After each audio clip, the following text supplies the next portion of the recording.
So I'm up really early this morning. I already fed the chickens, but my next project this morning, actually, look at this beautiful venison. Starry, did you get another deer? No, we didn't get another deer. Starry, you have so much meat in your pantry. Why do you need all that meat? Okay, I kind of want to explain this to some of you people at home who don't understand about homesteading. We use every natural renewable resource that is out there. And we do fill our tags, and that is usually, I don't know, I think that's 2 deer a year, one for me and one for my husband. And then we can go elk hunting, and we haven't been successful with the elk hunting yet. But this venison actually came from a deer that had just been killed and was laying on the side of the road, right up the road. So when we see beautiful game like that laying, that not only is that free meat, but it's good meat that should really be harvested. So many people drive past roadkills that are fresh, and it really is a waste, because look at that beautiful venison. That is what you are wasting. It's like driving by a steak that's laying on the road. And we keep our pantry full. Obviously, me and my husband, we eat a lot. I'm gonna admit it. We eat a lot, and our pantry is a working pantry. It's one that isn't just for long-term storage, by no means, but we are also harvesting all this beautiful meat and our spoils from the garden so that we can share. We have a food pantry in town. We have many friends, and in case the SHTF really does hit the fan, we will be able to help others. And that's really the most important thing. So we aren't hoarders. We're not. Trust. Look at this. See this? Dog. Part of that roadkill fawn that we picked up the other day is going for dog food. And what a great way to feed your pets is with roadkill deer. So next time you're driving, and I know sometimes this freaks people out. They think that you have to be a real savage to pick up roadkill. Well, I mean, to each their own. But it is free meat. It is a real waste to throw that good deer away when it's laying on the side of the road. Unfortunately, and if your county allows you to pick it up, some counties may not allow you to pick up the meat, but if it does, it can actually feed a family, can it for somebody else. And the stuff that isn't good, I mean, that is, this is a little tendon, I mean, there's a lot of tendons in here, so that'll definitely go for the dogs, but it's free dog food too. So really do, when you live a self-sustainable homestead, you think outside the box and you utilize all the resources around you. We don't let anything go to waste at all. Look at that beautiful dog food. So I'm going to stick that in the canner this morning. My first project of the day. Afternoon, and look at what we got coming in. Look at how skinny that doe. You can see her ribs. Do you see that? Is that normal? And look at this little one. Look at this little bebuta. Hey, bebuta. So the chickens are down there. Look at that. There are the chickens. And here are the deer. She got a bag of leaves that I threw over the potatoes, and that's apparently what they're interested in. Oh, look at there. They're over there by the I don't know why they would be. Huh. Huh. They like, look at how she eats on that. Wow. We should split that open. She's got to learn how to stomp on it. Yeah. I figured it out. When you get hungry enough, you figure it out. Right, bobcat. Yeah. And then the mom is over there with the other one. Oh, pretty cute. Look at that. Look at how big look at our celery. Man, these celeries are getting big. Celery. Celery. I say it wrong. We can't go outside though. We got to stay here, brothers. And look at how beautiful my basil is. And then our Our pepper plants, look at, they're already getting green leaves on. But that's pretty cool. You can look out your window and every now and then we'll have the elk come through. The elk they make a big ruckus. So when I got up to go to work the other day, we had snow, right? And that was lovely too, because I came down this driveway and it doesn't look dangerous. Trust me, people, it's dangerous. Because I'm going to take you right down here. I just drove right down here. And then as you see the end here, yeah, going down. Oh, and it doesn't make any difference if I'm going down the driveway or up the driveway. This is the slide area. And what's so lovely is the first time it snowed, I was actually coming up the driveway, and I hit this little hump here, and then the car decided to go backwards. Oh, it was lovely. Yeah, it came backwards and it came just like this. Oh, and guess where it was going? Oh, right here. Yeah. Oh, I just couldn't believe it. And you know, I had my brakes on. Oh, what you're not supposed to do, because Mr. Hilder said don't put the brakes on, because then you're going to slide out of control. And that's what I did. So I was aiming for this big drop off.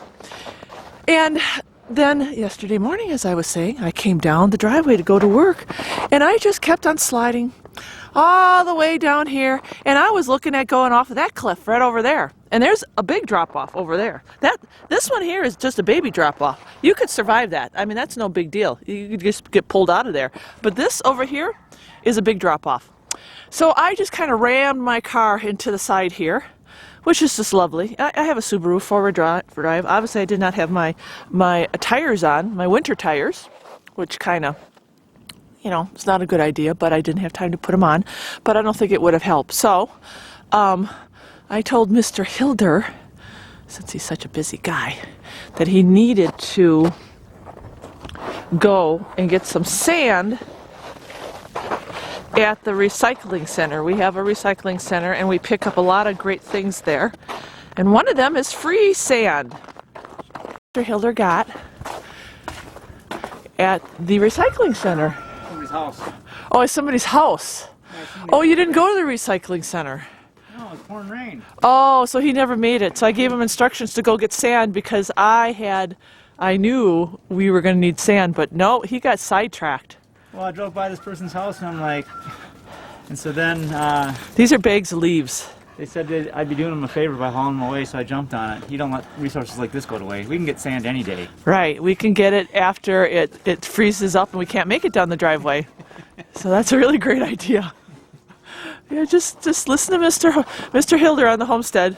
You'll, In stride. yeah, take things in stride. So Never get excited until you actually go off the cliff. yeah, well, and he has gone off the cliff, and I don't want to. And especially when I'm going down the driveway, sideways and backwards is never a good thing.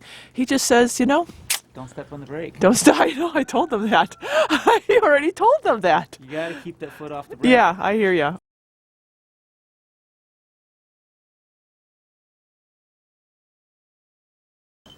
Okay, this is day 2, and I told my husband again on day 2, oh, why don't you go down and see if you can get some sand at the recycling center, because they got sand there. So he got detoured. There's the bags from the other day, which he got at somebody else's house on his excursions. I don't know where he goes when he goes down to the valley. He just drives around, I guess, and looks for things. And he was driving around, and he never made it to the recycling center. Instead, oh, look at that. Mr. Hilder, I don't know where he's at this morning. But suddenly he came back, no, not with any sand. No, we don't need any sand. I got my winter tires on now, so I should be just fine. There he is. He got beautiful rounds and more. Look at these beautiful wood chips. This is the great thing. There are resources all over the place. And often, even though Mr. Hilder does do a lot of driving around and he never gets to where he needs to go, he comes home with look at. I'll get to the important places. He gets to the important places. How he finds these places, I'm not sure. But You gotta be opportunistic. yes. Going by, and we had that storm a while ago, and I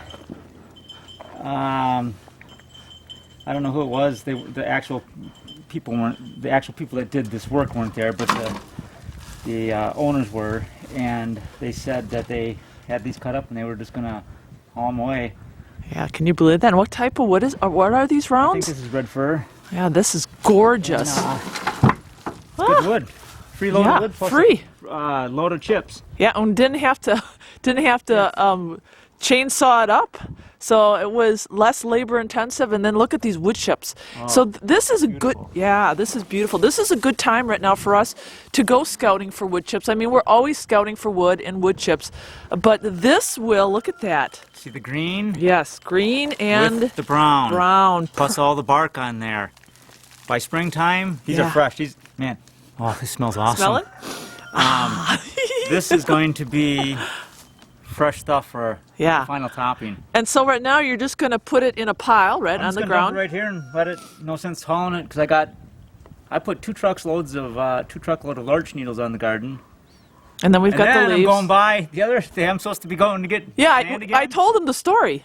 And Yeah, I told him. there's 20 bags of leaves sitting in this person's yard. So Yeah. I stopped and asked them about it. They couldn't believe I wanted them, and they said you'd be doing me a huge favor. Yeah.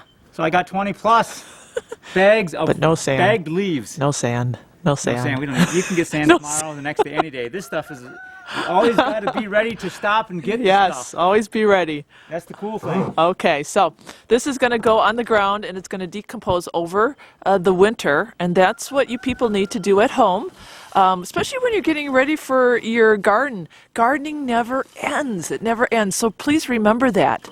And the other thing is too, once you have your base, you know, we've got a tremendous top base of compost, chips. I mean, it's got to be, I don't know how thick, it's thick. We could put this on right fresh if I wanted to haul it right now, but it'll make it harder to plant stuff because we have a big buffer of stuff, so this being fresh like that is not going to affect the planting. Right, yep. But I'm just going to put it here now for convenience. Yep. Okay, what do you think there, Mario? What do you think, little man? You guys got a good life. Okay, so that was, and here's this place. Look at this. And he got pumpkins, too. Pumpkins, this is so cool. I forgot about the pumpkins. I was went to the recycle center, and there's a big pile of pumpkins laying there. I'm like, I asked the lady, what's the deal with these? She goes, I don't know. And I said, well, can I take them? She says, Take them yeah. home. I asked him, why did I take all these pumpkins? Well, first off, I can get some seeds from these big monsters. Yeah, Secondly, I throw them out here for the deer. yeah, the deer love them. Wintertime, we got about 4 or 5 deer that move in around here, and so we enjoy feeding the deer, and they get to use this up instead of clogging up the resource center for nothing. So that's part of our homesteading chores, is gathering all of the stuff from different sources throughout the community. In the recycling center is kind of a hit or miss. We don't get a lot of stuff there, but every now and then you'll find pumpkins. And for the most part, we'll just drive around the neighborhood. We'll go out, way up in the middle of nowhere sometimes, and you'll never know what you can find.